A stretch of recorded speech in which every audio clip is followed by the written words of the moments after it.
Fireside Chat. I'm Nathan, this is Trevor.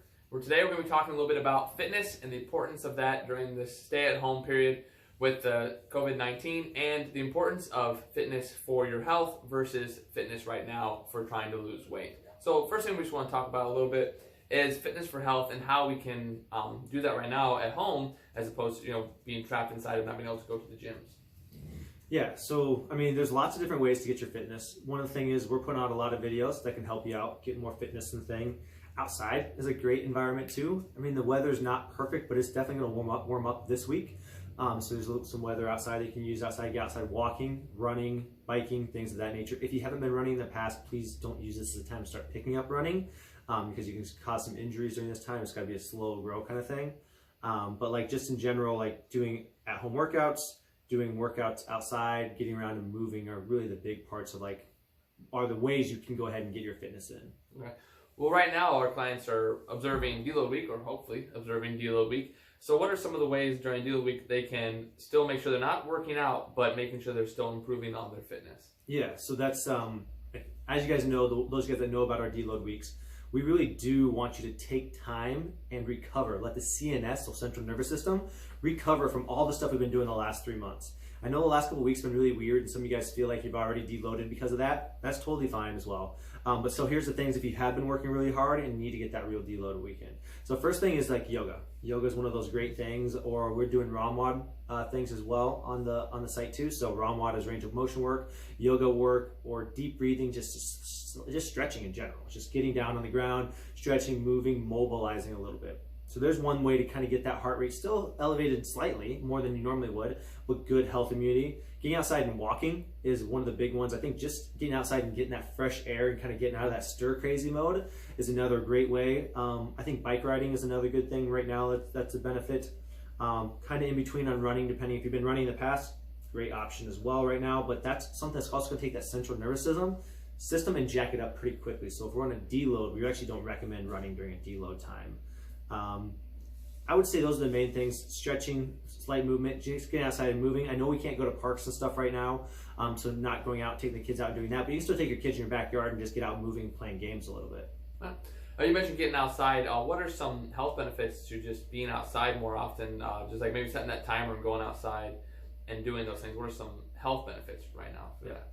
I mean, one would be the number one reason for going outside is getting vitamin D. So especially from the hours of 11 a.m. to 1:32ish p.m. is when we get the most vitamin D absorption. Now the big thing about right now, it's still cool enough that you're not gonna be able to take off your shirt or get your arms exposed as much. So it's about having that face exposed, trying to get as much facial sunlight as you can to get as much vitamin D in your system as possible. At this time of year, we probably need to get like 45 minutes of it to get a good absorption of vitamin D, and we gotta make sure we're getting sunlight. So that's probably number one, is getting that vitamin D. Two is like a mental stress kind of thing. It's like we're kind of stuck in our houses all the time right now, or we're supposed to be stuck in our houses all the time right now.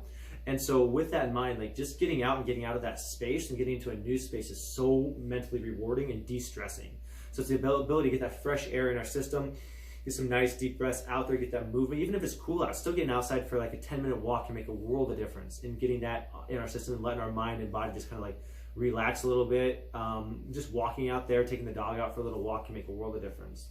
You mentioned a lot about de-stressing, and that's really important, especially in the world of fitness and weight loss. Some of the areas that we try to talk to our clients about de-stressing is diaphragm breathing. Like we live in a world where we're just go, go, go, go, go. Like you talk about central nervous system, it's always on.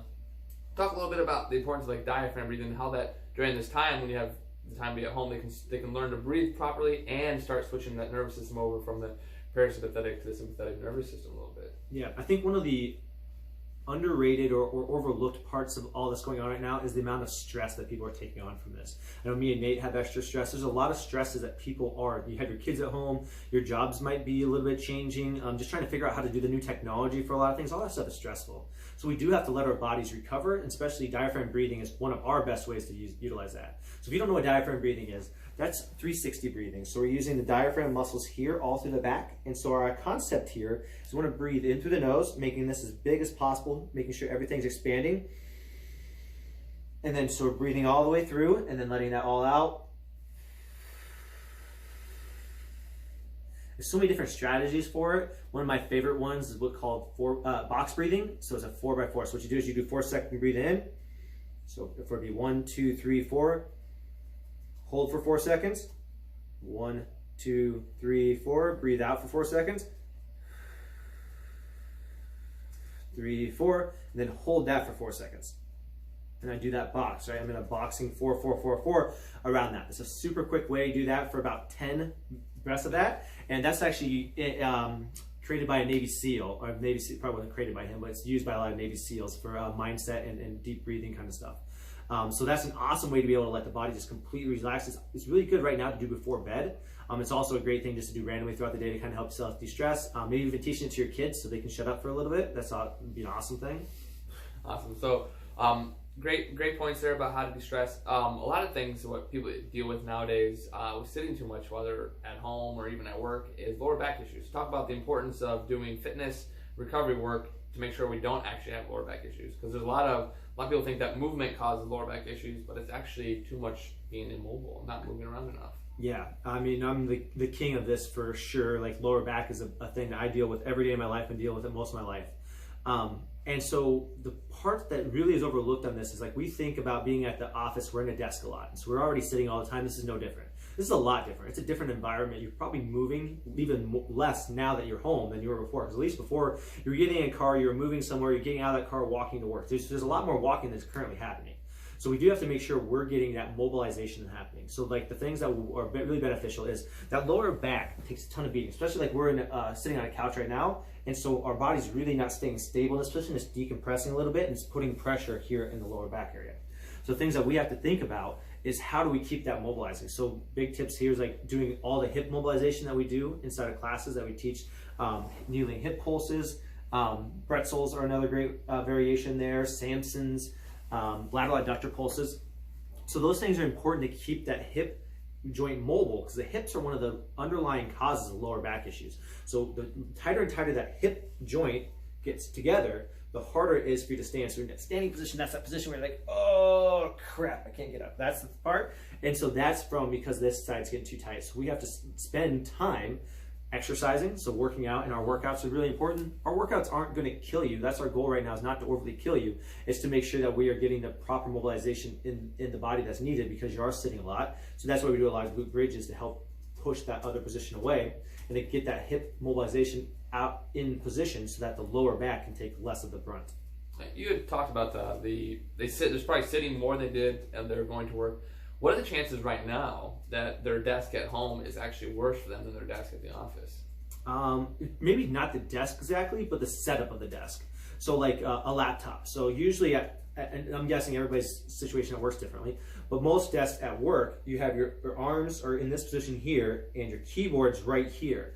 Most people right now are working from laptops, which put them up here and put them in a different position. So again, my shoulders are already raised, and if they're not, my hands aren't in this nice mobile position down to this position down here. So yeah, sitting at your desk at work, you probably have a more expensive chair than you have at your home desk, for one thing, so it's not as ergonomically protective, but also where your hand position makes a huge difference on how I'm shrugged up in this position here, also the amount of pressure of how far away in these positions. So yeah, your desk at home is most likely not optimized the way your desk at work is, so you have to be even more cautious of rolling out the upper body, working on those foam rollers, the cross balls in those positions. And maybe setting a time where you get up and moving more often, because you are in a worse, probably seated position than normally would be in the office. So let's think about that, because I'm getting up a little bit more often, a little more frequently, to get up and move around a little bit more. Yeah, that's one of those ideas that if you could set a timer for like every 50 minutes, I've seen this many times working at home, kind of set a timer for 50 minutes in which you get up and you get around and moving for 10 minutes, where you go out, get a drink, you restock yourself with anything you need, but it gets you up and moving a little bit, or just set a thing, you do a 2-minute stretch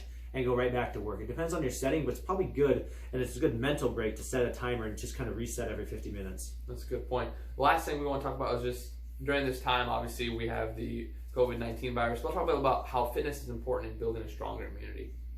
Yeah, I mean, the government's right on the same page with us as well with this, so it's not something that we're making up just to get you guys to do exercise. It really does help with our immune systems. So the more exercise that we do, our body becomes resilient to fatigue and immune things that are breaking down our immune system. So technically the way it works is our bodies, they actually lose their immunity a little bit while we work out. So when we're working out, we're breaking our body down. What we're doing is we're breaking our body down to rebuild our body to a positive. So that little breakdown that we have in that 30-minute time frame is going to actually break our body down a little bit, makes us a little immune deficient. But then over that process, our body rebuilds that immunity up and rebuilds the strength of our body, and it does it in twofold. So every single time you exercise, you're actually building this building block on top of your immunity, building it up. I mean, nutrition and all that stuff's really important as well, but the fitness side is important too, because it's rebuilding these building blocks in our body to make this a stronger immune system. Well, there you guys have it. This is some tips for you guys on how to stay healthier during this time. Make sure we're implementing fitness and getting up and moving a little bit more often when you guys can. All right, so let's make some time for fitness. Let's make some time for stretching. Let's make some time for getting up and getting away from our desks and getting outside. This is Nathan and Trevor with our Fireside Chat, signing off. Have a great day, guys.